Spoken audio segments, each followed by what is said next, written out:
Is there an ultimate purpose of life? Yeah, sure. What is it?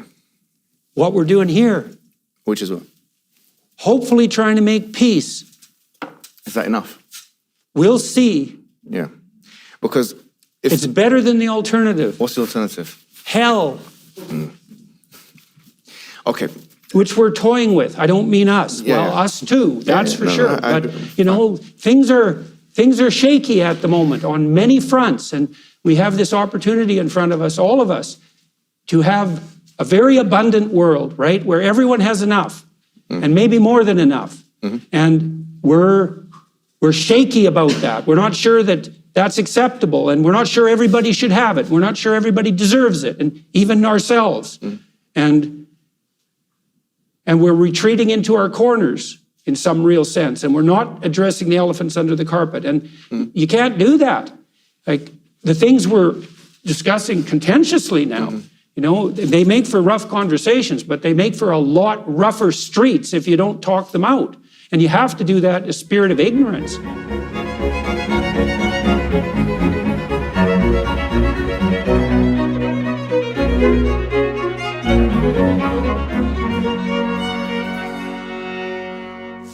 So our first special guest is Dr. Jordan B. Peterson. He is a clinical psychologist and professor emeritus at the University of Toronto. From 1993 to 1998, he served as an assistant and then associate professor of psychology at Harvard. He spent 15 years writing maps of meaning, the architecture of belief. Dr. Peterson has penned the popular global bestsellers Beyond Order, 12 More Rules for Life, and 12 Rules for Life, An Antidote to Chaos. In 2016, before the publication of 12 Rules, several of Dr. Peterson's online lectures, videos, and interviews went viral, launching him into unprecedented international prominence as a public intellectual and educator. With his colleagues, Dr. Peterson has produced two online programs to help people understand themselves better and to improve their psychological and practical functioning. He's currently working on an online university dubbed Peterson Academy. Please welcome Dr. Peterson. We also have with us Jonathan Pageau. He is an artist and he studies Christian symbolism, and he also studies postmodernism, right? God forbid for some, right? So we also have with us our beloved Mohammed Hijab. He is an author, comparative religionist, and philosopher of religion. He's the co-founder of our institute, Sapiens Institute, and is a researcher and instructor for the organization.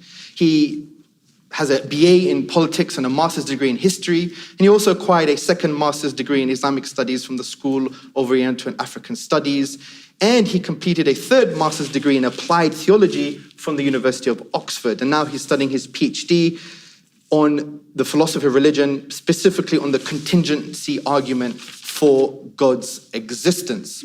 In addition, Hijab has undergone formal training in Islamic studies with a focus on the Quran, prophetic traditions, and legal reasoning. Hijab has completed Islamic seminary courses and has been given formal permission to relay Islamic knowledge on selected Islamic fields. Mohammed Hijab is one of the very few Muslim public figures who deal comparatively with political, philosophical, and theological issues such as, and has amassed a following with many subscribers on YouTube in English and Arabic. So please welcome Mohammed Hijab and, of course, Jonathan Pageau.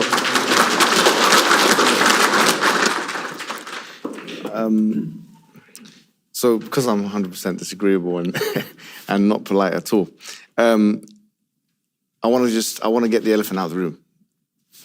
I do like to do that. And there's been a recent video that you put up, a message to the Muslims. And before I say this, I do want to speak about the important topics, the theological topics, and all these kind of postmodernism. That will come. But I just wanted to mention this first. Because for me, it's just get the elephant out of the room and then we can move on. Sometimes it's just replaced by a slightly smaller elephant. Well, a smaller elephant is better than nothing. Yeah. Right? I was going to say is that, you know, it didn't land well with a lot of the Muslim community. Yeah. And I think the reason why is that it was seen as condescending. It was seen as kind of patronizing. What was your intention with this video exactly? To start a dialogue stupidly and badly. Because that's how you have to start them. we talked already about the idea of tolerance. And I'm actually not here to be tolerant, because tolerance sort of presumes that I know what I'm doing and you guys don't, but I'll put up with you anyways. And see, I don't actually think I know what I'm doing exactly. And so I think, well, you might have something to teach me. And so it's not so much tolerance as, I would say, hopefully something approximating an expression of reasonable humility, which is, well, first of all, we occupy the same space. And as far as I'm concerned, it'd be better if we got along. And we've all had our own revelations, personally and let's say socially. And we don't know how to integrate those revelations. And that's rough, that's hard. And so I'm here to listen. And the message was preposterous in some sense, although not much more so than the message I made to Christians, which I wouldn't say was exactly flattering. And, I thought it would probably ruffle some feathers, but I thought it might also initiate a dialogue, or at least further it. And that has happened, I mean, certainly there were many people who were irritated at me and thought that I was being condescending, and I wasn't trying to be, because I do have a lot of people who are paying attention to my lectures around the world on the Islamic side, which is quite surprising to me, especially with regard to the attention that's been given to the biblical lectures. And I don't take any of that for granted. And I wasn't trying to either capitalize on it or interfere with it. I was trying to do the next stupid thing that might move things forward a bit. And it's actually worked, I would say. Well, first of all, I am here, and I know that's not a direct consequence of that message, but at least it didn't break it. And there have been many other Muslim groups who've reached out to me in a serious way, at least in part because of that. And so I think we have to understand that we're going to stumble into each other a fair bit if we actually try to talk, because of all the elephants and the snakes that are lurking under the carpet. And I think it's a very good thing to get them out in the open. I'm a very agreeable person, as it turns out. Yes, I know, it's to my detriment. But I wouldn't have guessed, to be honest, that you're very agreeable. Yes, it's one of my major character flaws. But I don't like conflict at all. But the reason I would say I'm prone to engage in it is because sometimes what's under the carpet needs to be revealed, because it's going to cause a lot of trouble if it just sits there and brews or broods and multiplies. And so it is one of the advantages of disagreeable people, having them around, because they will haul things up for inspection that everyone else might be loath to confront. The downside is, well, you might do that too often, and that's a hard thing to get right. So I'm not here in a spirit of tolerance. I'm here in a spirit of ignorance.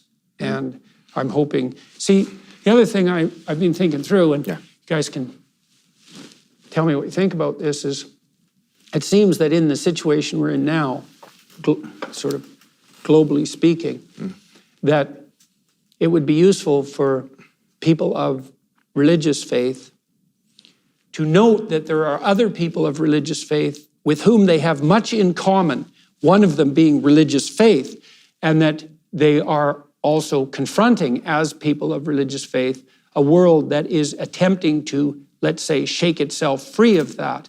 And so it isn't exactly obvious to me that it's a great time for people of religious faith to concentrate on their differences, given that there are perhaps more important elephants to address, let's say, or fish to fry. And so I've been I'm very ignorant about the Islamic tradition. And I'm trying to rectify that. It's very difficult to step outside your own culture and to really understand someone else's. And I'm under no illusions, I hope, about the degree of understanding that I've managed, but I have tried to understand what we might share in common. And that's crucial. And so certainly one of the ideas that we all share in common on the religious front, let's say, is that there is an ultimate unity that should be placed above all else. And so that's part of the great monotheistic tradition. And I'm going to speak mostly as a psychologist rather than as, say, an advocate of the Christian tradition, because it isn't obvious to me that Let me kind of push back a little bit on Yeah. that point, because you're an individual, like, obviously in your newest book, you're talking very categorically about precision. And I would say you're an individual that is very precise. You're categorized, like, if I was to say anything, I would say that you're an individual that's scrupulously meticulous in exactitude and, I don't know, meticulousness or whatever, yeah? So you speak and you think about what you're going to say before you say it. That's what you're known for. And in fact, if someone says something which is kind of off the mark a little bit, you pull them up for it, right? And you know, usually because I don't understand it then. Yeah, no, for example, like the Kathy Newman interview, like the assumptions and the questioning that she had when she was questioning you, you pulled her up on it. And that's why it became so popular, the discussion was so popular. And you're a clinical psychologist. So what I was going to say is this, like, for example, if I were to make a video, right? I say this message to the, to white Canadians or something, yeah? Yeah. And I said, It's hard to talk to them. and I say, look, sensitively, why don't you reach out to some Russians, or, heaven forbid, reach out to the Black Africans or First Nation people, whatever it may be. How do you think the community of white Canadians, let's say, for the sake of argument, will react to that kind of message? Well, if it was you, Yeah. well, you're pretty disagreeable, so you'd probably get bit back a lot. Yeah, but exactly. I don't, it's hard to say until you do it, Yeah.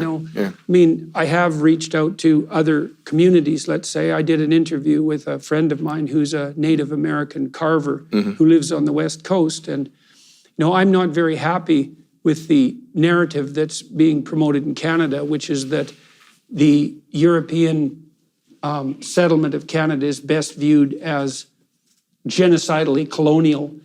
And having said that, my friend, this carver, was in a residential school in Canada, and the residential schools were put forward by the government in an attempt, and other institutions, in an attempt to separate the Indigenous children from their families and then socialize them rapidly according to European norms. And there was some positive motivation for that, and sometimes that helped and worked. But one of the things that did happen was that some schools were, let's say, invaded by people of a pronounced pedophilic and sadistic bent. And my friend ended up in one of those schools, and his life was so dreadful that you can't even hear about it without serious emotional damage. And so, I went forward with that discussion, and it was very contentious, but it went very well. And it told a story that was true and needed to be told. Yeah. And so, you step into foreign territory at your peril, that's for sure. But, and it was relatively difficult for me to arrange for this to be a possibility. Yeah, of course.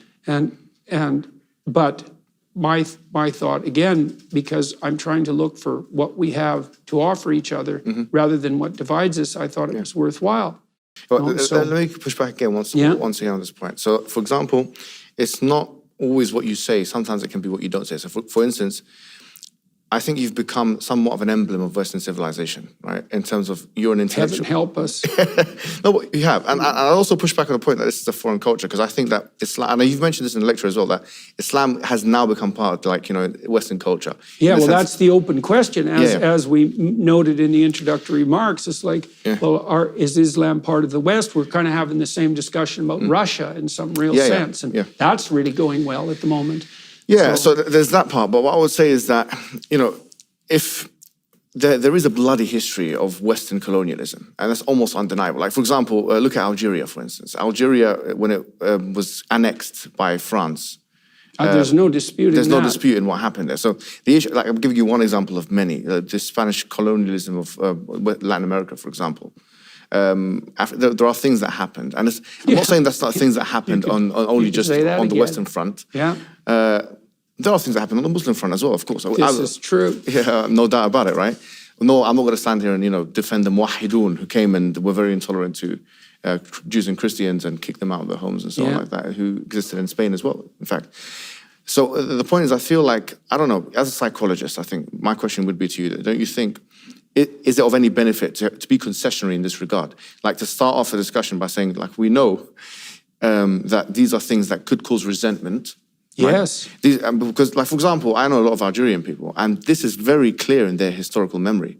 Yes. And the accusation will be that the West have colonial amnesia here. They don't they are not taking into account what they've done. I'll be honest with you. Well, they don't yeah. even know how. Well, okay. So, Do you see what I'm saying? Yeah, well, absolutely. I mean, look, here's how I would address that psychologically. In many of the mythological stories that I've read, there is the motif of the evil uncle. And so, for example, in the ancient Egyptian cosmology, there were four deities, four central deities, although a host of associated deities. And one of them was Osiris, who was the deity of the state. That might be a good way of thinking about it. And he had an evil brother, Seth, who was always conspiring in the background to overthrow the state and to establish his own rule, say, based on power. And the Egyptians, this is thousands of years ago, had figured out by that point, because their society was quite large, that there was something in the social structure itself that posed a threat to the structure, and that was the tendency for the structure and its leaders to become willfully blind, and for conspiratorial powers or patterns that would use resentment and the desire for power to overthrow that. And they thought of Osiris as willfully blind and Seth as an eternal danger, and that's true.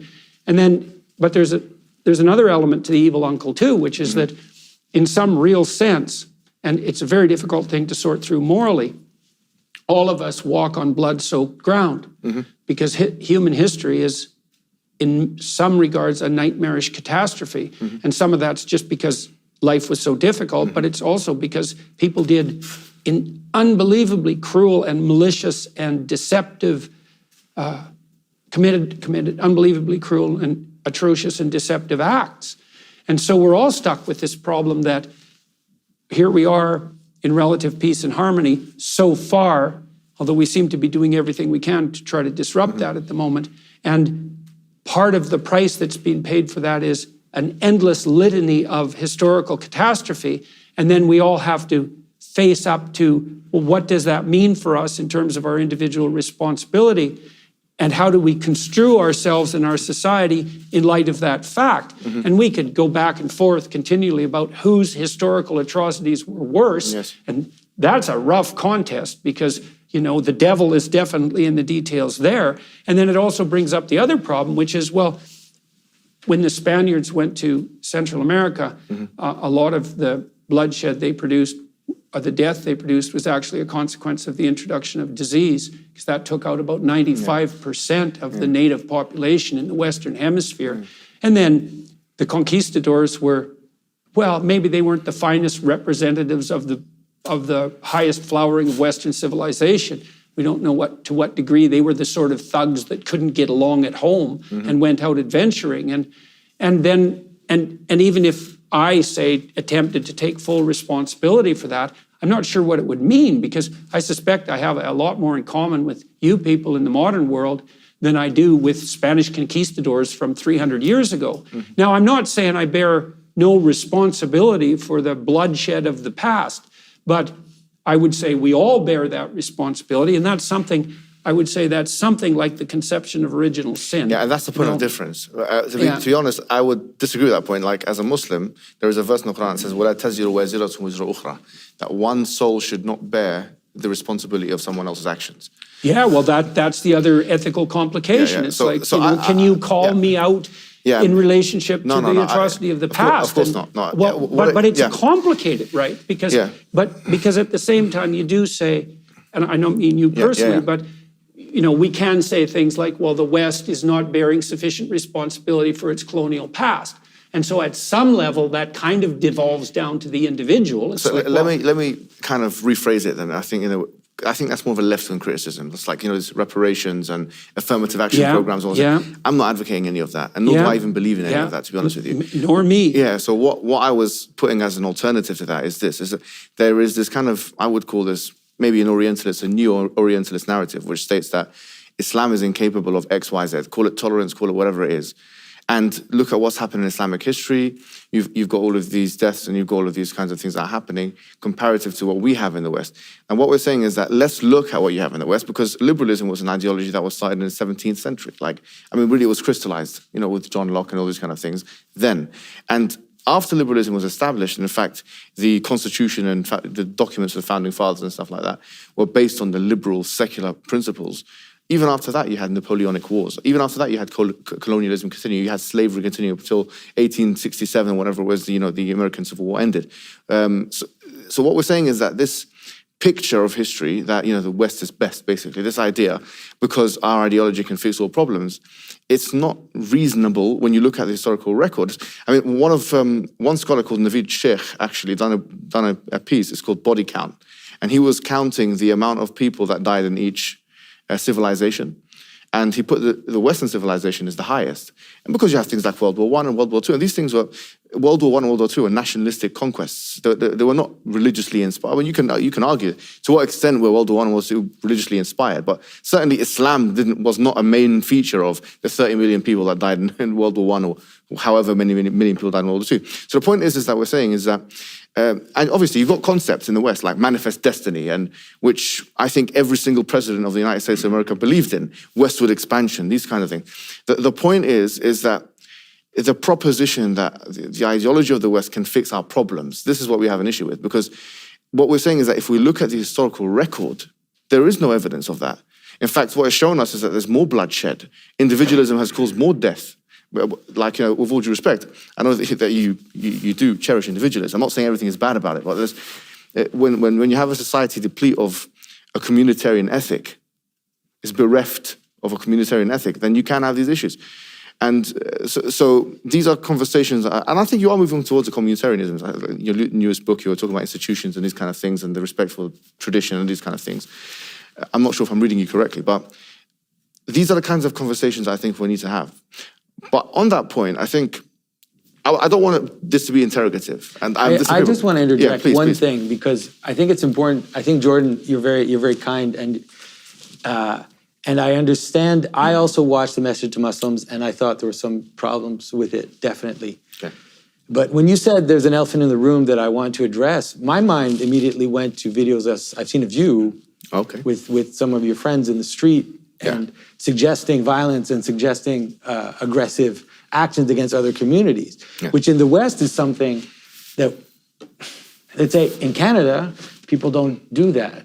And that even though there might be civil conflicts, we have a state, we have police, we have an apparatus, which is there to deal, which is not completely perfect, but which is functions to install the rules. So when I see someone in the street surrounded by men wearing masks, who are talking about, if these other groups come out, they're going to see us and we're going to be there, and I'm looking for Jews, and we're talking about blood, and there's these very strange behaviors that I think that if you're going to... We're looking for Jews. Do you remember that when I said that exact statement? I just remember you talking to police about Jewish people? Yeah. I'd like to get an exact quote. Okay, so I don't remember. I recall. Well, the other one, one that I definitely saw that you spoke for quite a while was relating to some issues with Hindu community. Right, so what happened recently? I don't want to go. Well, this is I think the reason why it's important. The reason why it's important is that I'm a Christian, very much a Christian. I have many problems with modern Western culture. Right. But we are in the West. Okay. Right, and you are in the West. Yeah, and I am a Westerner. Right, and you live in the West, and so... And I'm British. Yes. Just like you're Canadian. Yes, exactly. Yes. And so, to me, the elephant in the room is that's part of the elephant in the room. Right, there are many people who told Jordan not to come here because of those videos. Okay, well, there's a lot of people that told me not to have this conversation with Jordan because of some of his videos. And that's why me and Jordan... Lots of people don't want to have difficult conversations. But what I'm saying with Jordan is that what makes him gallant and brave is that despite those voices that are the voices of disunity, because he's been cancelled more times than I have, despite the fact that he's been cancelled in Cambridge University or whatever, I don't care about all these institutions. With all due respect, I know this man is a person of influence. And in my estimation, I see him as one of the most, if not the most influential Western public voice. Right? So for that reason, I speak to him. And for that reason, I don't apologize to anyone for doing so. And I think in a way, he sees the same thing in me. Maybe not to the same level, but the fact that I'm half his age, he knows what's going to come in 30 years' time. So he's playing the cards right. And I think at the end of the day, my voice, my emotions, what I'm saying in the streets of London or Leicester or whatever else is how a lot of Muslim people feel. But don't forget, yes, I'm disagreeable. And my temperament is not the temperament of the average Muslim. So you've got to differentiate between me as an individual, me, Mohammed Hijab as an individual, and Islam. Do you see? If you say, Mohammed Hijab, you are a hypocrite, you are a bad guy, you are violent. So you know what? That's something I have to look into. Do you know what I mean? If that's your advice to me, that's something I have to look into. Well, I would also say there's no moral advantage in being a pushover either. Yes, I agree. Right? And so these things are very hard to calibrate correctly. Yeah. And so, well, and if we come at this in a spirit of mutual ignorance and with some degree of, maybe this is where tolerance is more of an issue. Is, we're going to have to tolerate each other's rough edges and imperfections in order to talk, even if we think that there's something useful to be gleaned. And, my sense is that, well, we're called upon to separate the wheat from the chaff, and that's not so much to damn the chaff as it is to gather the wheat. And it seems to me in the biblical stories in the Old Testament, there's an immense emphasis, strange emphasis in some real sense. It's one of the things that makes the text so remarkable on the moral stranger and foreigner. And so when the society is unstable and shaking in a variety of ways, it's often the moral foreigner who comes in with something wise to say. And I think that's definitely true of those biblical narratives, and it's very interesting that they point them out. But I think it's also true practically. It's like, it's not as if any of us, like, we want to have faith in our faith, and we need that because it keeps us together individually and it unites us socially. But then if we insist that if I insist that my faith, which is more like my pride in my own belief, is 100% correct, then I've confused myself with my faith. I've confused myself with Christianity, or perhaps you've confused yourself with Islam. And that's a big mistake because... So let me ask you both a question then, since we can talk about, by the way, one clarification before the question. I've never asked for violence. And that's an accusation I think that needs to be, you need to look back at, because I've never said, let's go and do violence. I said that if such and such group come out again, which were a group of armed people, then we'll be there to defend the community. I've never said in my whole life, and I'll challenge anybody to find anything that's opposite from what I've just said. Now, that's one thing. Second thing I'll say is this, is that, and if it was a violence issue, if I did say that, what's happening with the Metropolitan Police? Why am I not behind bars? Why have there not been a single investigation? It is 210,000 people have watched the video. Unless the police have put their fingers in their ears, or that they are, if you want to accuse the police of negligence or incompetence, that's a different story. Let's go to the second point, because you were saying now about this basically dogmatism. Let's just call it for what it is. Well, it's pride in dogmatism, right? And that's something we all have to watch, because it's a hard line to walk, because you want to be an advocate for your faith, but what in the world do you know, right? You're ignorant beyond comprehension. Let me ask a question, and both of you, this is a question to both of you. Is there an ultimate purpose of life? Yeah, sure. What is it? What we're doing here. Which is what? Hopefully trying to make peace. Is that enough? We'll see. Yeah. Because it's better than the alternative. What's the alternative? Hell. Okay.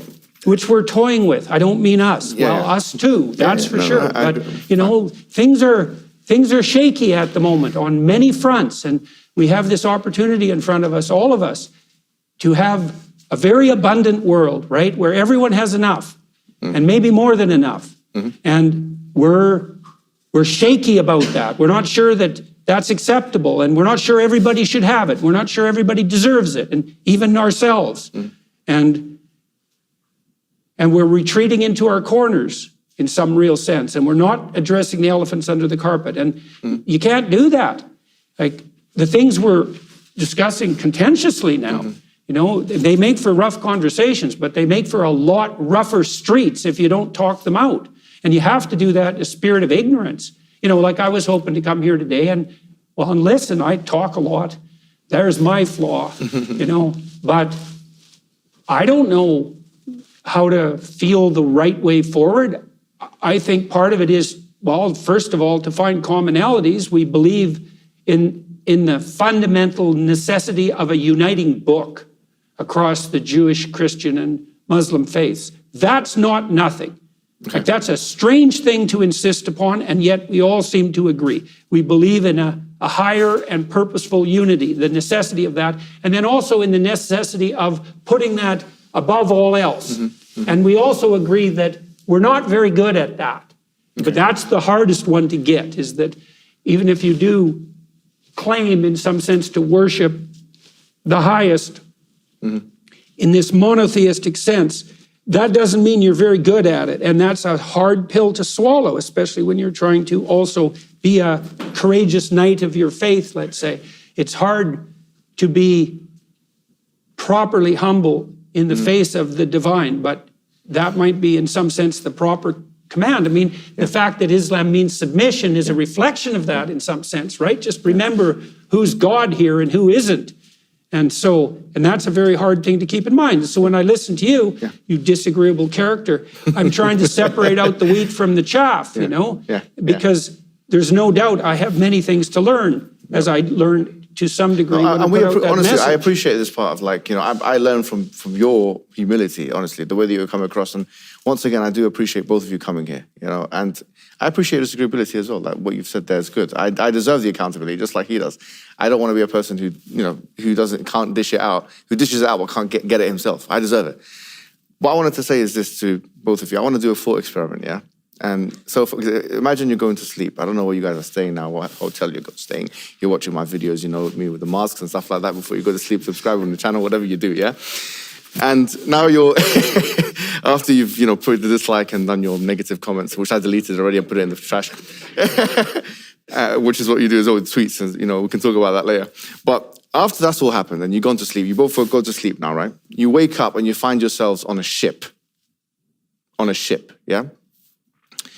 And people are eating food, people are drinking, people are this and that, so there's things happening. Now, what would be the first questions that you would ask the people around you?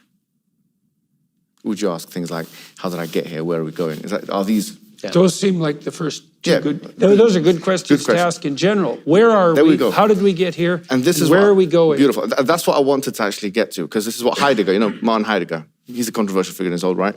Okay, but he described this as the thrownness of life. Yeah. Because we're chucked into life. We're thrown into life, right? So the fact now that we're in this world, these questions that we would be asking if we were on a ship and we're just chucked on a ship are the same very questions, like you said, you know, that we would be asking if we're in this world. Where did we come from? Where are we going? I think if we can't get these two questions right, nihilism will persist. You're a nihilistic expert. You've spoken a lot about nihilism. I think if we can't get those two... He's a counter-nihilistic expert. I'm not a nihilist. If you want, ask what I think the purpose is to be united with God. That would be my beautiful. answer. Yeah, beautiful. Okay, so from the Islamic perspective, it's this, right? First of all, ask these three questions. Where did I come from? Where am I going? And what am I doing here? What is the purpose of life? What is it? And the answer is, we came from a creator, okay? So we can approach this in whatever argument you like. I'm doing a PhD in contingency argument. You can do it anything you want. You can do it, for example, through the fact that the universe is regular and stable and uniform and possesses life. What's the best explanation for that? Is it knowledge or not knowledge? So we would say it's knowledge, right? Or as we say, it's a creative capacity of some sort. We came from this creative capacity. We came from this knowledge force, right? So that's the first thing we say. We came from this force, this higher power. Where are we going? We're going back to the higher power, right? And we're going back to the higher power with our deeds, which we have to be responsible for, which is exactly, it's a hallmark of what you stand for. And that's, I believe, genuinely, that's why you're asking, why are so many people listening to you? Because we reject original sin, with all due respect. Original sin says that one man, gave us a sin, the other man took it away.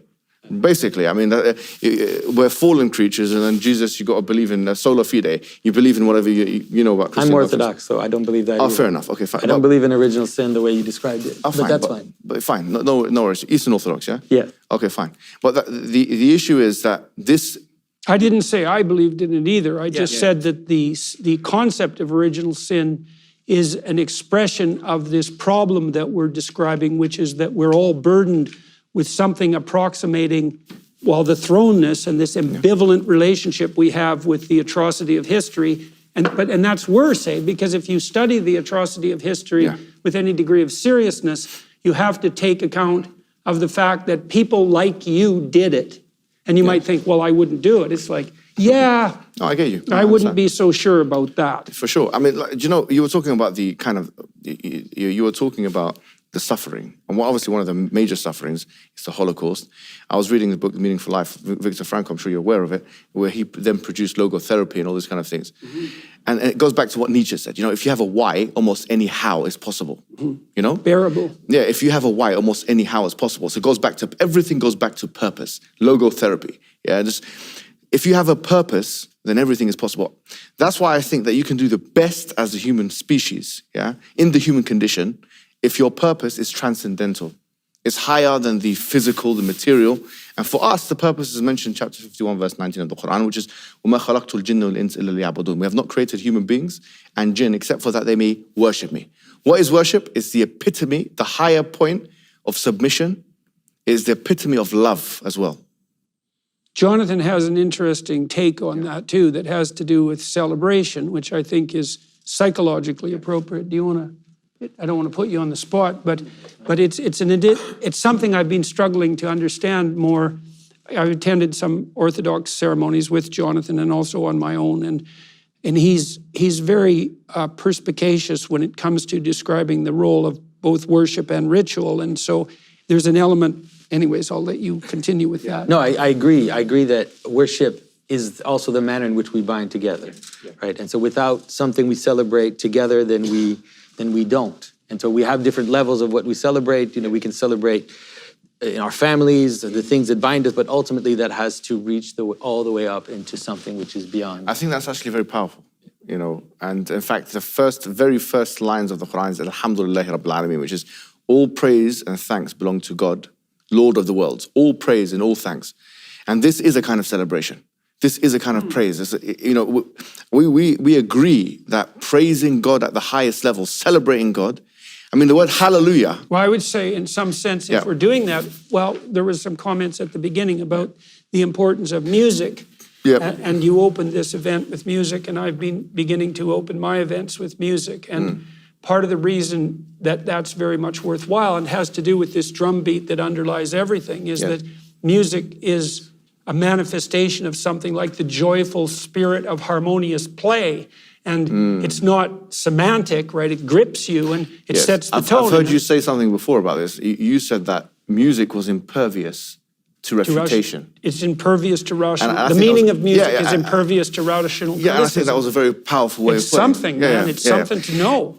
And so with the musical manner in which the Quran is presented, a major part of that is the music. And the music speaks, we know the music speaks of layers of patterned harmony. And you talked about the individualism of the West.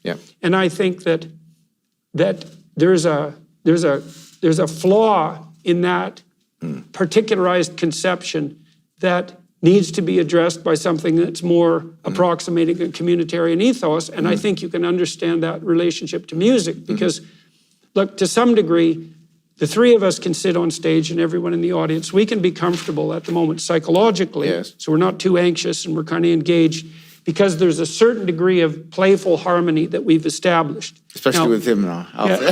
So there's some my dark secrets about, there's some violence. fractiousness, right? But we're able to integrate that, and so that means we can remain calm. And so one of the things that indicates is that part of our ability to remain calm and focused is dependent on social integration. So you have to ask yourself, well, could you be sane if your marriage was insane? Could you be sane if your relationship with your children was too fractious?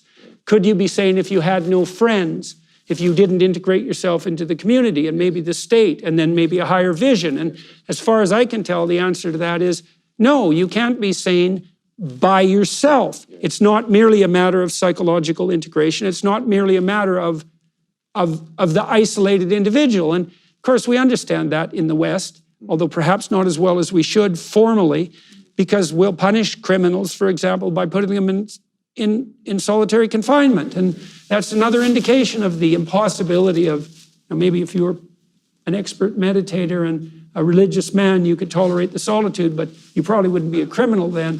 So my point is that I view this process of integration as a multi-layered process that involves the integration of the community all the way up to the highest place. And that highest place has to be a unity, as Jonathan pointed out, or we're divided. And so we might want to seek amongst us as much as we can for a common unity. At least start with that. And that's what we're trying to do in this conversation. Yes, but unity is different to uniformity. So Yes. I say the difference being is that, in the Islamic discussion or discourse, it's like there's a verse in the Quran, in fact, it says, "Lakum dinukum waliya din." You have your religion, we have ours. We can demarcate and still tolerate. That's the point. And I think Appreciate even. Yeah, even appreciate. That would be Absolutely. good. We can even love each other. It's Well, God, no issue I at don't all. know if we can manage that. No, I think we can. I mean, that's the thing. Going back to the message to Muslims, I think this is where, can I ask you a question? Have you ever been to a Muslim country? Yes. Which ones have you been to?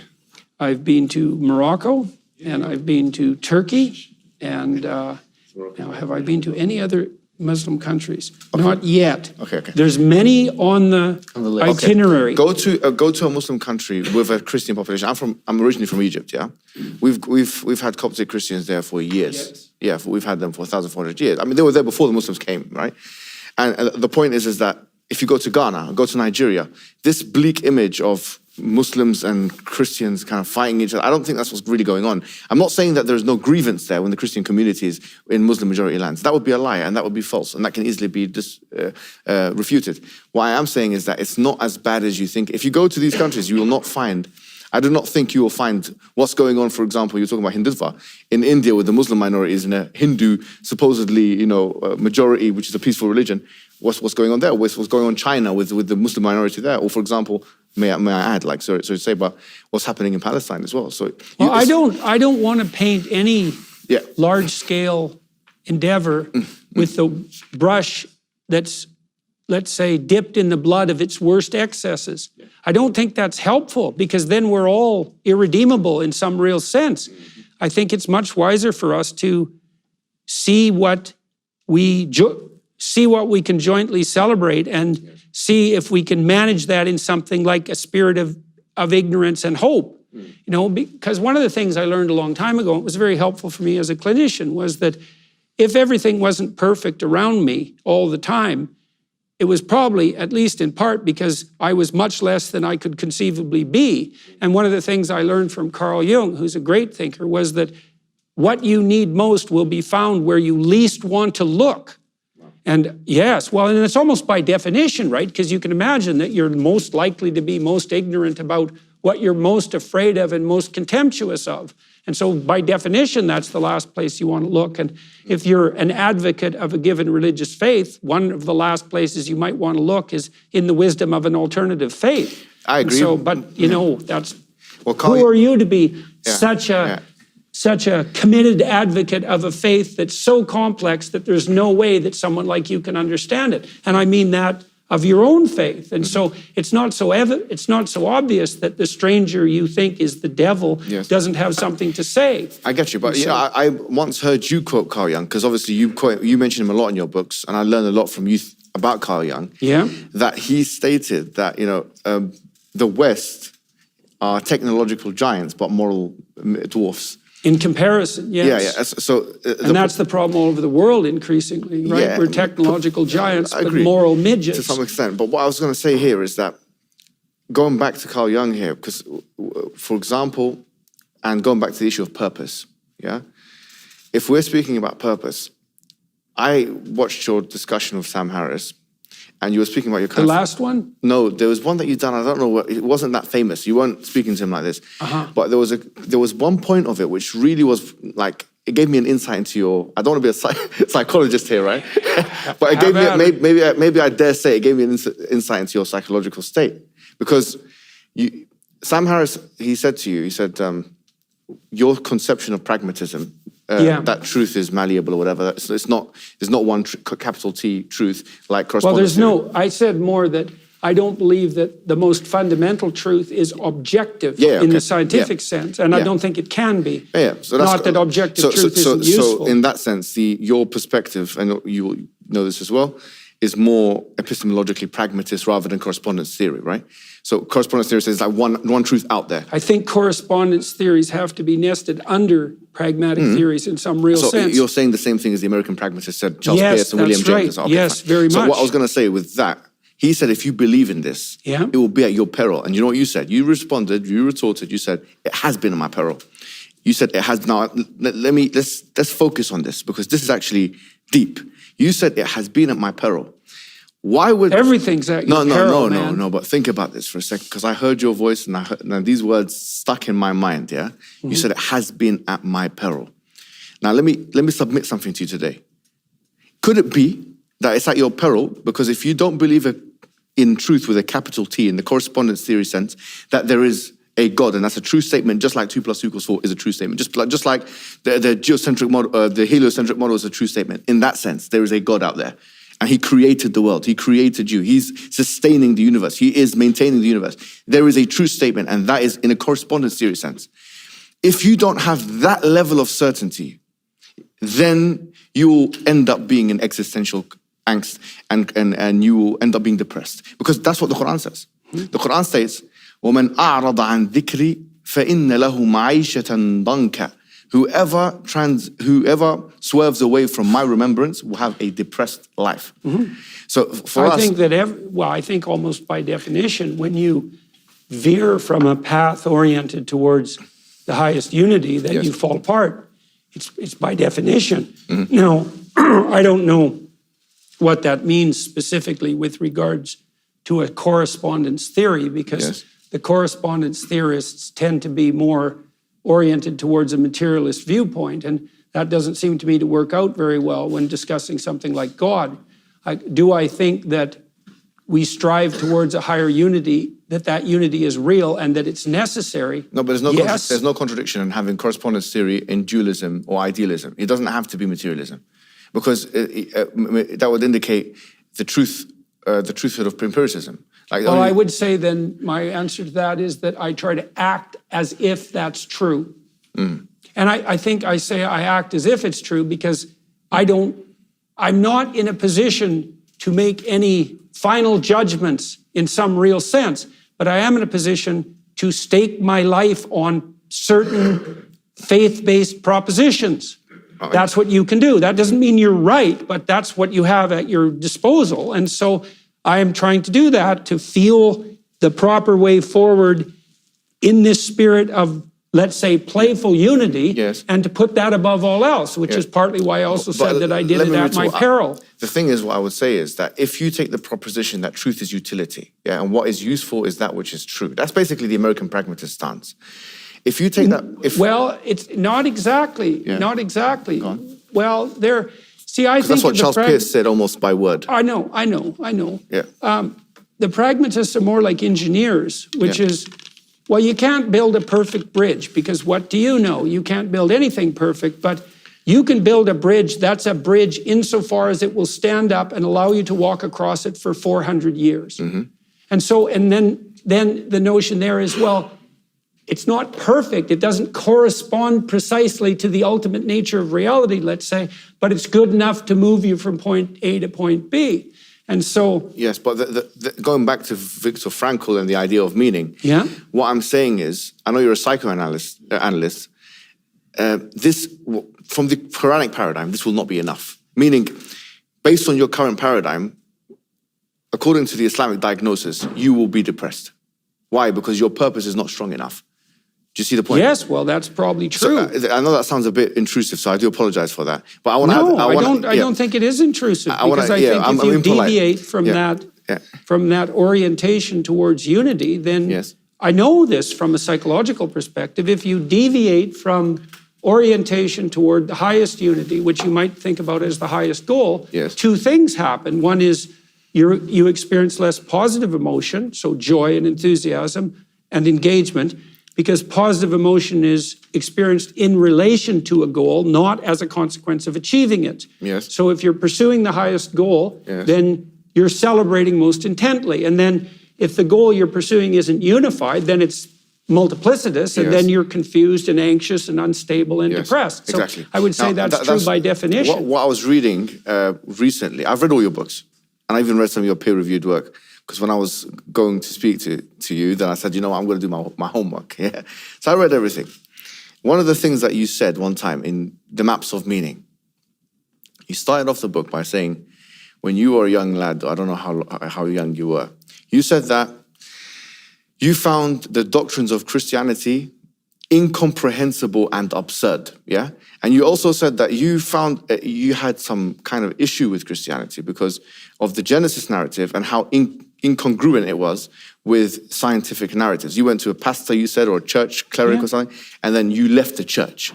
Now, I've got a question. Do you still have the same position, or have you changed your position? Well, I've changed my position a lot. I was only 13 then, you know, and I was caught up in the battle, you know, insofar it was manifested in me when I was 13. I was caught in the battle between Enlightenment rationality and traditional narrative belief. I had no idea how to reconcile those two things. Do you feel like you can do that now? I'm doing my best to reconcile. So let me be yes, more and I think, well, I certainly can do it a lot more than I did when I was 13. Let me give you an example, right? This point, when you were 13, I think you were thinking straight. I'll be sorry to be very straight.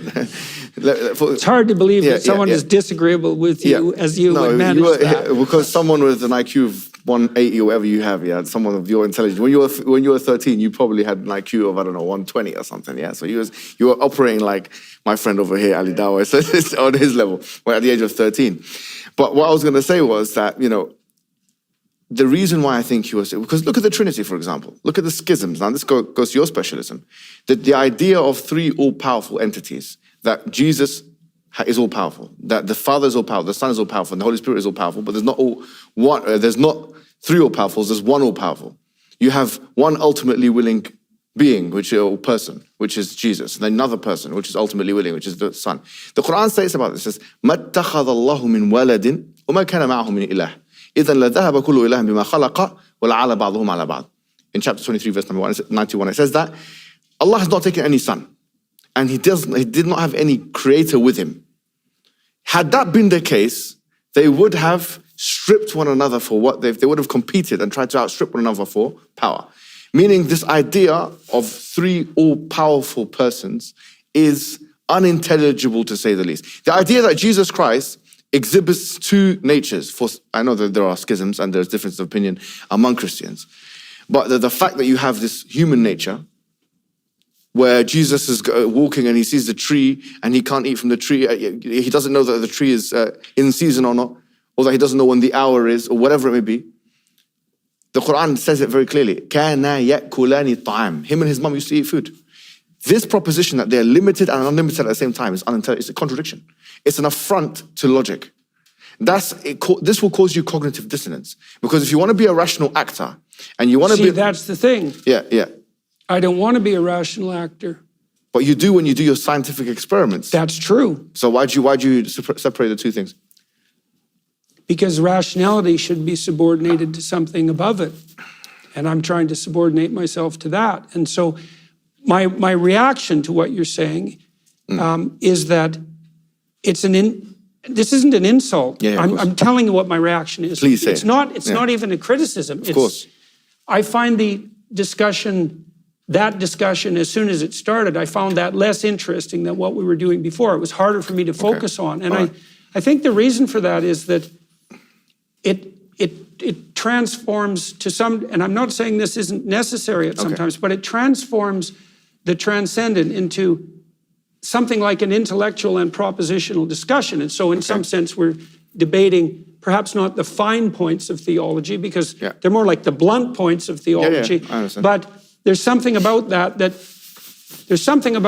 isn't what I want to do with you. Yes. You know, and it isn't that it's not necessary. So let me flip it around to some degree. So one of the things I'm very curious about is, obviously, the figure of Christ is contentious. Yes. And so the Jews don't know what to make of Christ in some fundamental sense, because he seems like a continuation of the prophetic tradition in some real sense, plus he was Jewish, so that makes things complicated. And then, of course, the Christians put the figure of Christ as central in some real sense, but that begs the question of the relationship between Christ and God. And then in the Muslim community, Christ is also a central figure.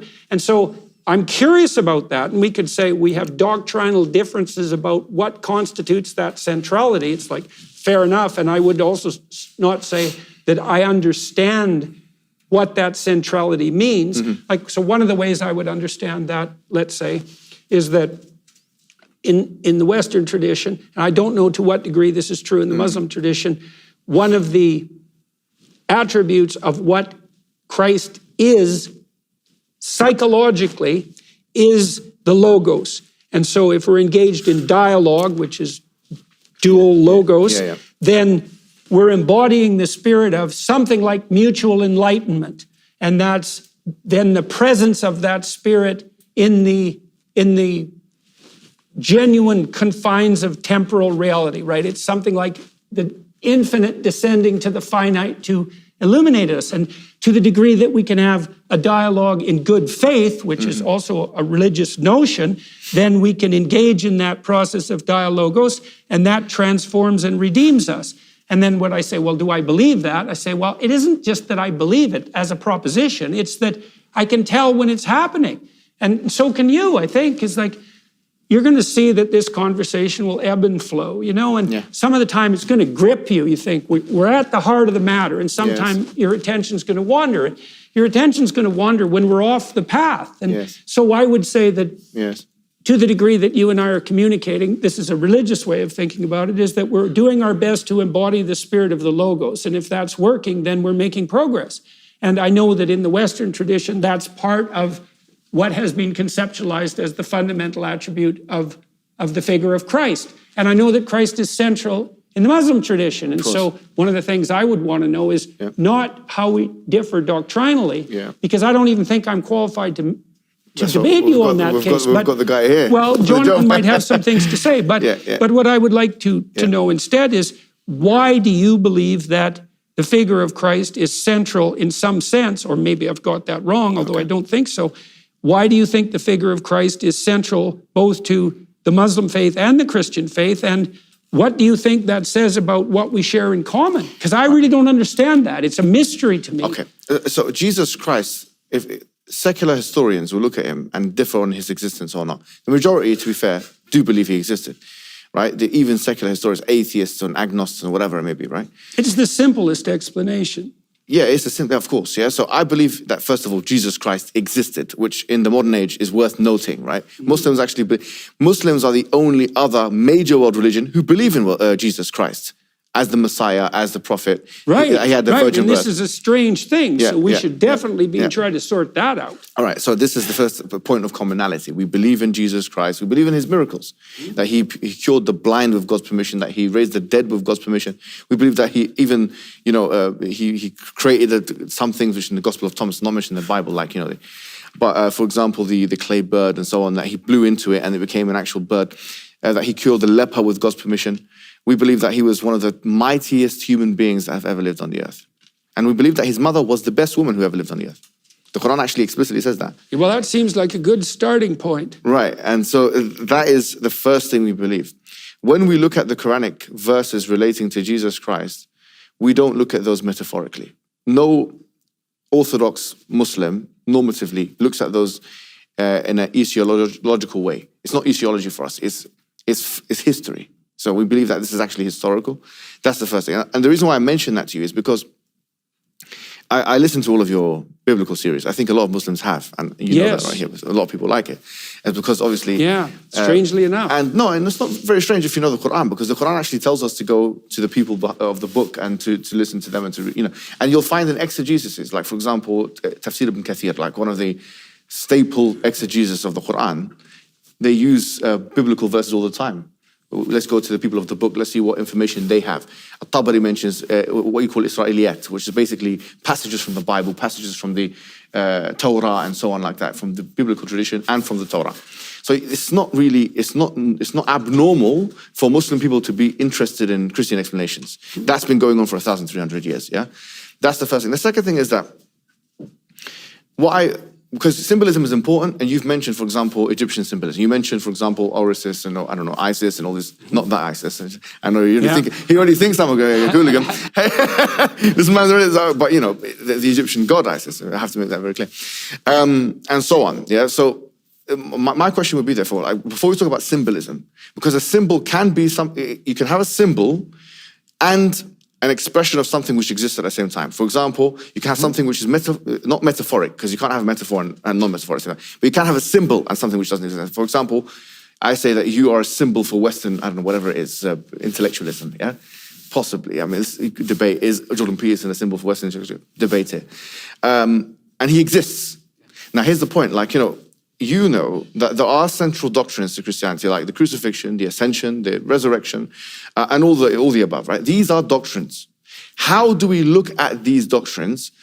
Because the reason why I'm asking you, I think you are qualified, or at least you have some, because you did mention in your lectures that you were taking the approach of the Alexandrian school, which is like Origin of Alexander and his Jewish teacher Philo and these kinds of people, who take what you call the spiritualizing text. They spiritualize the text. They were known, the Alexandrian school was known for spiritualizing the text. And they were aberrational in that sense. And that's why one of the reasons why they were seen as heretics by all, I think all the churches, the Eastern. I mean, just Origin, but the Origin said some things which are heretical, but he has massive influence on church fathers that are respected. But to your point, let's say the notion that facts have meaning, that is something that as Christians we should believe. Yes. Right? God created the world with a meaningful structure, so the world lays itself out in a way that when we see it, we can see the meaning. Exactly, and this is something which all types of Christians will agree with. Catholics will agree with it, Eastern Orthodox and Protestants. All of them will say you must believe in these doctrines as happening. You cannot believe in them as symbol. You cannot believe. So the reason why this actually is... So when I hear something like that, then the question that arises for me is, what do you mean happening? And so let me just unpack that a little bit. So I did a lecture last night at the Apollo on the story of Cain and Abel. Yes. And one of the things that I proposed was that not only did that story happen, but it's always happening. Yes. It always happened. It's happening right now, and it's always going to happen into the future. And so I would say to some degree, the mere reduction of these profound stories to a historical reality is an underestimate of their truth, because they're a strange kind of truth, because they're the truth that always happened and is happening now and always will happen. So the Cain and Abel story, for example, you have a story of the eternal battle between something like the spirit of joyful and appropriate sacrifice, which is characterized as Abel, and the spirit of resentful resentment against the structure of existence as a consequence of thrownness and the shaking of the fist at God. And that's always happening, because for all of us, we look at our lives and we think, well, should we be happy to be alive? Should we be grateful to be alive? And the answer to that is often, but not always. And if you put someone in the position of Job and he's being tortured to death by fate and tragedy and catastrophe and malevolence, he might well come to a point where he's motivated to take the resentful path and shake his fist at God. And we have those spirits inside of us warring constantly. And so then when I look at a story like Cain and Abel, I think, well, the question, did that happen, begs the question, what do you mean by happen? Because when you are dealing with fundamental realities and you pose a question, you have to understand that the reality of the concepts of your question, when you're digging that deep, are just as questionable as what you're questioning. So people say to me, do you believe in God? And I think, okay, there's a couple of mysteries in that question. What do you mean do? What do you mean you? What do you mean believe? And what do you mean God? And you say as the questioner, well, we already know what all those things mean except belief in God. And I think, no, if we're going to get down to the fundamental brass tacks, we don't really know what any of those things mean. And so for me, belief, for example, is often reflected not so much in proposition as it is in action. If I want to know what you believe, I could ask you, and hopefully you have some idea about what you believe, but I'd rather see what you do. Well, can I push back a little bit with this? Because, like, for example, when I was reading your book, your newest book, actually this time, 12 More Rules. They're very good books, by the way. I mean, I recommend them. Thank you, sir. Honestly. And, buy them if you haven't already bought them. I would specifically recommend the 12 Rules for Life, because 12 More Rules, I have some criticisms of it, but it's good. It's a good book. But one thing you did say about it, it's really hard to believe that you're disagreeable. Really, yeah? So one thing you mentioned in the book, you were talking about some psychological theory, which I don't forget. I forget what it is right now. But you mentioned something. You said there's, the problem with this such and such theory is that it doesn't have any evidence. Full stop. Categorical. All this, what you're doing now, you didn't mention that. You didn't say, well, it depends on what you mean by this. It depends on what you... Sorry to say, yeah. But it depends on what you mean by this. It depends on what you mean. You become postmodern all of a sudden. It's like you become now... That's a definite... That's a definite... Yeah. Look, I think that's partly why the postmodern critique, in some sense, was inevitable, is because we started to dig down into something like, say, the meaning of stories, because that's really where the postmodernists got their impetus, because the postmodern literary theorists, sorry to drag this up, but it's relevant, they hit a mystery, which was, well, if you read a given text, story, or even a paragraph, and you get 100 people to offer their opinion on it, in some way you get 100 different opinions. And you can tell that if you assign students to write an essay, let's say. And so then a problem emerges is if there's 100 different opinions, and some of them even appear to oppose one another, how do you know what the true significance is of the text? And then worse, how do you even know that there is a true significance?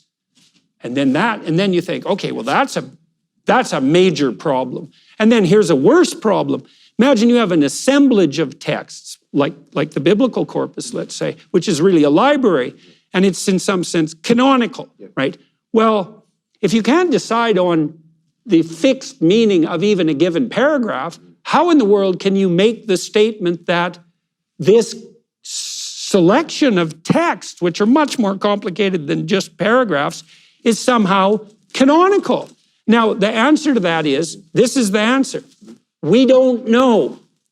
Now, the problem with the postmodernists wasn't that they figured out that this was a mystery, because not only is this the mystery of textual interpretation, which is a major mystery, how do we understand a text, but it's also the mystery of perception, because at the same time, people who are investigating perception, Jonathan has been talking about this with John Vervaeke, a cognitive scientist, at the same time, scientists on the perceptual front in AI labs and neuroscientists were discovering that it's so complicated to look at the world, which is to interpret the world, let's say, that it isn't obvious that it's even possible, which is partly why we don't have autonomous robots.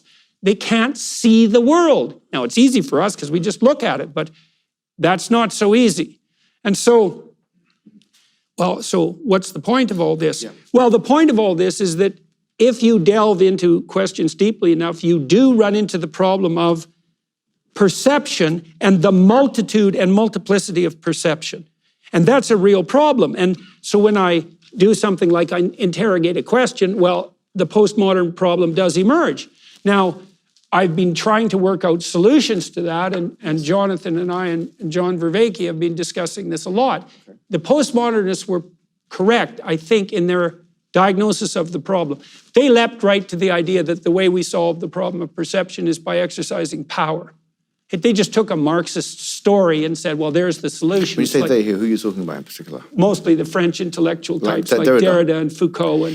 I would disagree with this, by the way. I don't think Derrida or Foucault took a Marxist position at all. Well, Jonathan, you want to have at that for a bit? But that's not my fight. It's a worthless victory for me. Are you sure you want to talk about that? No. I don't think, I don't care. Okay, well, we can either delve into that or not. Yeah. Let me just say something, Jordan, about what you were saying. That is, I think that when there's this question of do you believe in God, I think one of the problems that the difficulty that Jordan faced with a modern Protestantism, which was very propositional. And it was like just, I believe, and it's just a bunch of things that you believe in terms of thinking.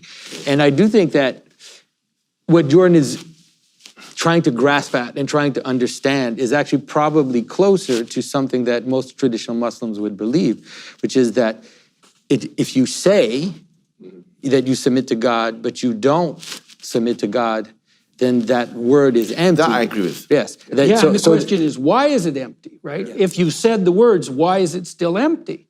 And so I think that what he's grasping at is to find a more encompassing, it's like, stop asking me if I believe in God, watch me. Yeah, okay.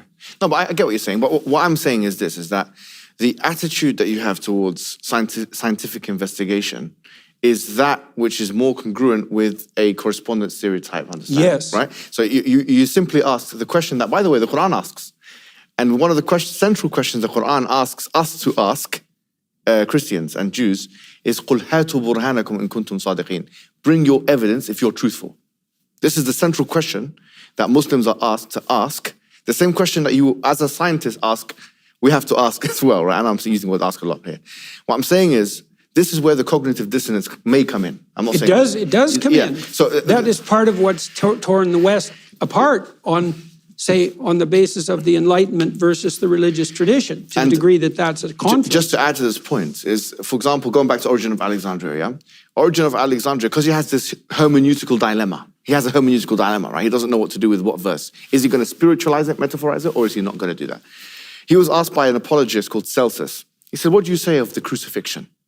And he responds to an effect to say that not everything was true, what happened, right, in the crucifixion. Point is that when you open the can of worms of hermeneutical spiritualization or exegetical or, metaphorization, yeah? When you open that can of worms, what is left of Christianity is basically mythological. Now, then I will say, what makes this myth better than any other myth? Why are we investigating the myth of Christianity and not, for example, the myth of Hercules and Zeus? Why is the figure of Father and Son and the Holy Spirit more important to me than the Mithraic, Trinity? Yeah, well, that's a postmodern question. And you could take that even farther and say, well, why this story rather than that story at any level of story? And that is a central question. So how would you answer? Because why did you, if, for example, you've done a biblical lecture, right? Yeah. So why have you done a biblical lecture, not a lecture on Zeus and this and all these other... Well, I have done lectures on other religious structures, particularly on ancient Egyptian cosmology and on Mesopotamian cosmology. And I'm going to do a lecture on the Tao Te Ching. Sorry, do you consider the biblical narrative as having any level of superiority over the other mythologies? Well, okay. So let me try to address this psychologically. Oh, even he's interested now. Well, yeah, because I am a Christian. So I've been trying to understand. So I'll tell you one thing that clinical psychologists have learned over the last 100 years, despite their doctrinal differences. So there's many schools of clinical psychology, ranging from behaviorism, which is very practical and strategic, and has to do with micro changes in action, to psychoanalytic theory, say on the Jungian side, which is more interested in dreams and large-scale transformations of the imagination. Spans a huge range of philosophies and practical approaches. But there is one commonality, and it's emerged, I would say, empirically. The behaviorists discovered that if someone was afraid of something and avoiding it, and the combination of those two things are important, because there's lots of things you should be afraid of that you should avoid, like playing in traffic, because you'll just die if you go run out in the street. But imagine that you're moving towards a necessary goal, and you're pretty committed to it, and something comes up that you're afraid of, and it stops you, and now you start to avoid. Okay, and then maybe that gives you an anxiety disorder, it makes you depressed. Then the question is, what are you avoiding and why, and what should you do about it? And what the behaviorists started to do was to expose people to small doses of what they were afraid of and get them to relax. And the idea was, well, if you could learn to relax in the face of what you were afraid of, then the fear would go away. And maybe you had learned in some way to associate that with anxiety earlier. Now, it turned out that that worked, but it also turned out that it worked even if you didn't relax. And so there wasn't a learning to be calm. And then the psychoanalyst said, now that's not going to work, behaviorists, because you'll expose someone to this little fear, and because the true fear is much deeper, the fear will just reemerge somewhere else. They called that symptom substitution. And that didn't happen either, because what happened, weirdly enough, was that if you got someone to confront something they were afraid of voluntarily, then they got less afraid. That was the first theory, less afraid of a whole bunch of things. So a little courage generated more, and that's a more accurate way of thinking about it. Turns out people didn't get less afraid. They got braver. And so their personality started to expand. And so what you see often one category of people who often develop anxiety disorders are dependent women.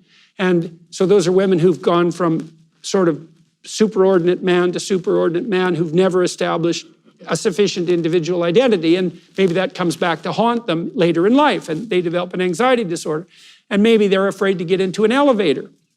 So you can teach them to confront the elevator and to get in it and to take it. And then they'll go home and have a fight with their husband. And it's because they're braver. And often the husband and the rest of the family will resist this woman's attempt to become more courageous because they know what's going to happen if it's successful. But that is what you see, is you see generalization of bravery. And every psychological school knows this. Okay, so now you asked me a theological question, so I'm going to address that. So I've been trying to understand from a psychological perspective, for example, why people have been gazing on the figure of the crucifix for 2,000 years. Now, not everyone, and doctrinal differences apart, it's still many people for 2,000 years, and that begs a question. Obviously, there's something about that image that's gripping. Okay, so now you might think, why? Well, why do people go to horror movies? Because that's pretty strange. Why in the world would you go be disgusted and terrified? Because that's sort of the essence of horror. And the answer is, because there are terrifying and disgusting things about life. And maybe you should go confront them now and then voluntarily so you get a little taste, so you can build a little courage and a little faith. And so at minimum, one of the things that the crucifixion story, the passion story represents is something like the sum of all possible tragedy. And so Jung pointed out that the passion narrative was an archetypal tragedy. And this is what he meant by that. Imagine that you took a bunch of stories that were tragic. And so you could identify them all as tragic stories. And a tragic story is something like something terrible happens to someone who doesn't deserve it. That's a tragedy. So then imagine you have 10 stories about maybe someone got betrayed by his best friend and someone fall prey to a tyranny, and someone died young and someone innocent was punished by a court, and you'd think, oh, that's tragic. And then you took all those tragedies and you took the core of the tragedy and you made it into one story. And that's, in some sense, what the passion story is. It's the sum of all possible tragedies insofar as that can be construed by the revelatory imagination. And then you might say, well, why gaze upon that? Well, the reason for that, there's a story in Exodus, it's in Numbers actually, where the Israelites are lost in the desert, like we all are. And people are losing faith because they're in the desert and, and not voluntarily in some true sense. And so they're losing faith. They're getting all fractious. They're fighting. They're starting to worship false idols. They're falling apart. And God gets irritated at that. And so he sends a bunch of poisonous snakes in to bite them. And you think, well, why would God do that? It's like, well, have you been alive? You know perfectly well that if you're confused and lost, and then you get bitter and disunited, that all you do is make things worse and that more snakes come up to bite you. It's like, that's life. And so the Israelites come to Moses and they say, you seem to be in quite nicely with God.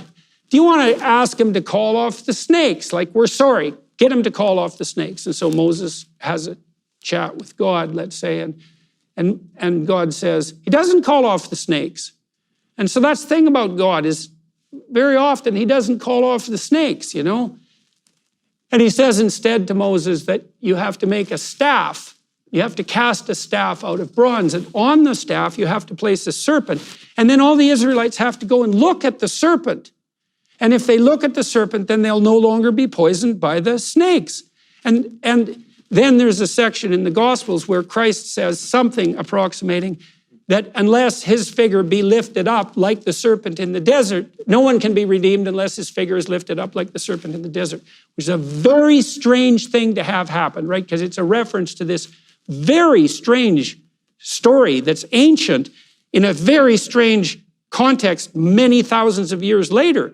But can imagine this, it's like, it's a bad thing to be confronted with snakes. And there's a real reason that the symbol for medical transformation is a stake on a staff, right? And not just associated with the Judeo-Christian tradition. It's a much older idea than that. And so, well, there's snakes, and that's bad, and you should look at them. But then there's something like the sum total of all possible snakes. And that would be all the terrible things that could happen to you in life. And then you could think, well, maybe you need a story that encompasses that territory of terrible things that you can then look on. And that's, at least in part, what the Passion story represents. Now, you can debate about whether or not it's a full account of the comprehensive tragedy of life, but like I said, I'm thinking about it psychologically. Now, there's more to it, because around that story, there's also a cloud of mythology, of associated imagery. And one of those developed dreams is something like the harrowing of hell. So not only does Christ die terribly despite not only being innocent, but being good and being betrayed and being subject to tyranny and having to die before the eyes of his mother, all of that. But that's not enough. That hell itself has to be confronted. I would say, well, is that true of your life? It's like, well, terrible things are going to happen to you, and you better be prepared. And then you might think, well, that's too much. And if it's not too much, it's at least enough. And I would say, yeah, that'd be good to believe, but I don't think it's true, because you're actually going to have to do something like confront the reality, at least of historical atrocity and human hell, because that's part of your character too. And in order to fully reveal what you could be, then you have to contend with all of that, and you have to do it voluntarily. And so part of the reason I'm interested in that, the Christian story, let's say, is because that part of the story is where the rubber hits the road in some sense. It's like, well, that's your responsibility, is to confront the catastrophe and hellish aspect of life forthrightly. And then the question is that transformative? And one answer is, what did Nietzsche say? You know, you can tell the character of a man's spirit by determining how much truth he can tolerate. It's a very interesting way of thinking about it. This is a crushing weight, this notion, but life is going to throw its catastrophes at you, sometimes even if you're innocent. And if you're not prepared, you know, in faith, well, you're going to fold, and then it's going to be much worse. And how much do you have to face? And the answer might be every bit of it. Do you know, on this point, thank you for that. I think that you've really expressed that in a very powerful way. And what the last comment that you made really was, reminded me of a prophetic saying of the Prophet Mohammed. He said, "Ajaban li amr al-mu'min." Wondrous is the affair of the believer. Wondrous is the affair of the believer. Wondrous is the affair of the believer. Inna amrahu kullahu lahu khayrun. All of his affair is good. وَلَيْسَ ذَاكَ لِأَحَدٍ إِلَّا لِلْمُؤْمِنِ. And this is not afforded to anybody except for the true believer. إِنْ أَصَابَتْهُ سَرَّ شَكَرٍ. If good happens to him, he is thankful. وَإِنْ أَصَابَتْهُ ضَرَّ صَبَرَ وَشَكَرٍ. And if negative things happen to him, he is patient and he's thankful. Right, that's a hard thing to pull off, that last one. The powerful thing is, and this is what Nietzsche was a great advocate for, ironically, he's a father of postmodernism in a sense, but he was talking about human suffering as a positive thing for the resilience or building of resilience in a human being. And this goes back to the point of purpose. Yeah, well, you know, so here's another thing that psychologists have learned. So imagine that you take a group of people and you subject them to a difficult and onerous and stressful task. But you've set up the experiment so one group has that inflicted on them, let's say, and the other group decides to do it voluntarily. And then you measure as accurately as you can the pattern of physical and psychological response to those two conditions. What you find is that independent of the weight of the load, the attitude transforms the response. And so if you confront something difficult in a spirit of voluntary engagement, a whole different spirit takes hold of you. And you can measure that physically. And to be fair, that's exactly what I remember Viktor Frankl saying. He was saying that those in the concentration camp who are most likely to survive are in fact those who made meaning out of... Well, Solzhenitsyn said something, I think, that was even more profound on that front. He said, he left ambiguous the issue of whether or not you were more likely to survive if you were a believer, let's say. Although he was struck, as an atheist, by the composure that true religious believers had in the Gulag. But what he did say, more importantly, I would say even, was that if you were a genuine believer, your soul was more likely to survive. And what he meant by that was many people in the Gulag camps became corrupted. And you can think about them as a microcosm of the world. People were under tremendous stress. And one of the temptations was to become a trustee and participate in the system of oppression. And the camps in Russia could not possibly have sustained themselves if the prisoners weren't running them. And that's something to think about with regards to totalitarianism. And Solzhenitsyn did note, and it was transformative to him, that there were people of genuine religious faith who were immobile in their commitment to ethical action, even in the confines of the camp, even when faced with something like recant or die. And maybe not just you die, maybe your family die, or maybe you die in misery. And one of the things that transformed Solzhenitsyn, and then the world, because his book transformed the world in large part, was his observation that this genuine striving to something like clarity of speech and a higher unity could withstand even the catastrophes of the Gulag camps. I want to ask you a question just before we end. Yeah, sure. Is that I've okay? only politely sat here just to indicate we need to wrap up. Okay, but I just want to ask one last question, because I'm interested in both of you in a sense, yeah? I said that, you know, from a Muslim perspective, the question that we're asked to ask is, bring the evidence, yeah? If I were to bring reasonable evidence, which would satisfy some kind of probabilistic reasoning, that the Prophet Muhammad, we believe is the final prophet, right? That he was a true prophet, would you be willing to become a Muslim? I wouldn't dispute a priori the idea that Muhammad was a true prophet. But I don't understand what that means. So obviously, so this is the way I'm going to look at this psychologically again. You know, it's people are granted revelations, and it's obviously the case, let's speak empirically, that the revelation of Muhammad united a fractious society. And so it was a uniting revelation. Now, how to conceptualize, but it's not a universally uniting revelation, at least not yet or not now, because we're not all united. So why? Well, maybe we didn't understand the revelation properly. That's one possibility. Is the presupposition what you're saying that unity is the ultimate objective? Well, not exactly, you know, because then you have the problem of uniformity that you pointed out, even the idea of unity itself. I mean, is there Well, we talked about, okay, so unity is a great, just to be clear, I believe that unity is a great objective, but I don't think it's the all-defining one. For example, if there is an injustice that is so great that disunity is more appropriate, then I can imagine situations where disunity is probably better than unity. Right.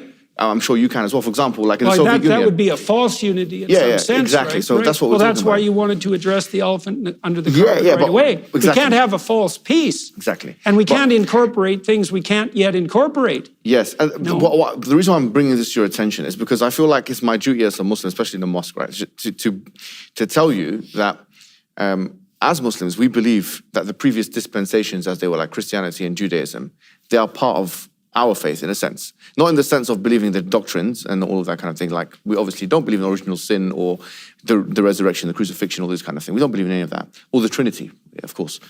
But in the sense that we do believe in Jesus Christ, we believe in all of the Old Testament prophets, most of them, if not all of them, you know, Abraham, Moses, Jesus, and so on. And we believe that each prophet was sent with two things: the message, which is to believe and worship in one God, and some kind of evidence to indicate their truthfulness. So with, for example, Moses and Jesus, we know what their miracles are, splitting the sea, and we believe that actually happened historically, right? We have no qualms with that. We don't have this kind of materialistic viewpoint on the issue. With Muhammad sallallahu alaihi wasallam, we believe that because he was sent to all of humanity, he had to have an evidence base that would satisfy not just the eyes. In other words, it wouldn't be just something that could be witnessed. It would be something that can be interrogated and scrutinized for all times and places. So it would be an auditory revelation. In this case, it's the Quran. The Quran means a recitation, yeah? So the central message of the Quran is Tawheed, or the idea of worshipping one God and believing in one God, as we've mentioned. But there is an attempt in the Quran to challenge, like for example, there's something called the falsification test, or the inimitability test. The Quran says, for example, that try and find a contradiction within the Quran. Had it been from other than God, لَوَجَدُوا فِيهِ اخْتِلَافًا كَثِيرًا, would have found in it many contradictions. This inimitability challenge is to produce something as sophisticated as it in terms of the linguistic composition as well as the structural component. This is very interesting because now even Western academics like Angelica Neurith and others have said that this challenge has not been met. It's a German Orientalist. She's recently said this. So this is another thing. And then you have a range of prophecies, for example. Like if you look at Deuteronomy chapter 18, verse 21, it's mentioned in the Bible that one of the hallmarks of a true prophet is that, or a false prophet is that when they talk about the future, that it will be false. But the Quran makes very specific prophecies about the future. For example, in chapter 30, verse 2 to 4, it says, غُلِبَتِ الرُّومُ فِي أَدْنَى الْأَرْضِ وَهُمْ مِنْ بَعْدِ غَلَبِهِمْ سَيَغْلِبُونَ. That the Romans had been defeated. At that time, there was the Sassanid Empire and the Roman Empire, and they were in war with each other. And that from 3 to 9 years, that they would defeat the enemy, you see? It gave very specific timelines, it gave very specific, and this was a very risky type of prediction, because if you got it wrong, then it would endanger and undermine the entire prophethood of the Prophet Muhammad. But it did happen, and in fact, you'll find historical things which are not even in the Quran. That Rome was defeated? That the Romans had been defeated by the Persians in a battle. Yeah, okay. And so it's mentioned, for example, the Chronicles of Theophanes, which is a primary source material outside of the Quran and Sunnah. You can find it now; it's even translated into English. He clearly mentions that 8 years after this particular prediction took place, it did happen like that. So we have a range of predictions, even that relate to the current day. The Prophet said that the barefooted Arab, they will be competing for the highest building. That sexually transmitted diseases would be proliferated as a result of people having intercourse outside of marriage, and that this would be something that would be diseases that had never been there in the past.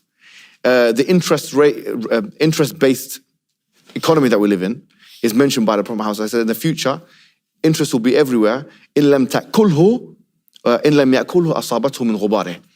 does not consume it, he will not be able to evade its dust.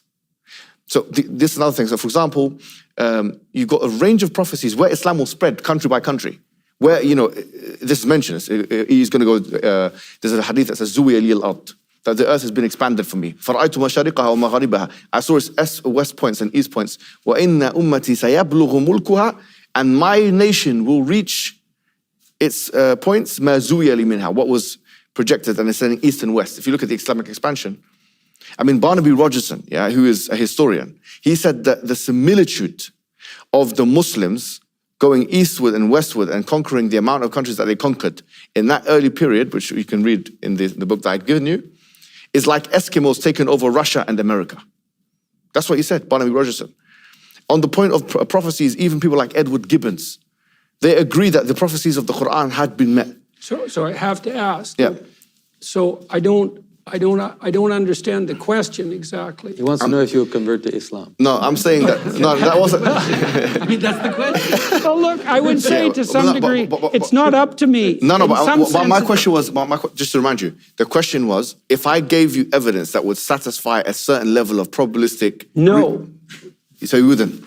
No, because that isn't how I evaluate the situation. How would you evaluate it?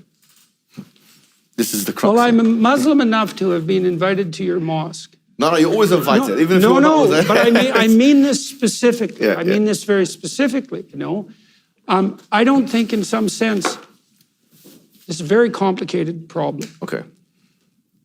When people meet me on the street, they'll say things like, I met a couple of Orthodox Jews in New York, and they said to me on the street that they call me rabbi, which was it's a hell of a thing to hear, And then I have Muslim people who are listening to my biblical lectures, and more than that, by the way. Yeah. Yes, and more than that. And they say, well, Peterson doesn't know it yet, but he's really a Muslim, and that's very That's an honor, you know? Just like it was an honor to be approached by these Orthodox Jews. And that hasn't only happened once. And I've had lots of correspondence with people. And the same thing has happened with the Orthodox Christians, and to some degree the Catholics, and lesser so the Protestants. And so I don't know exactly what to make of that. We talked about this a little bit. Yeah.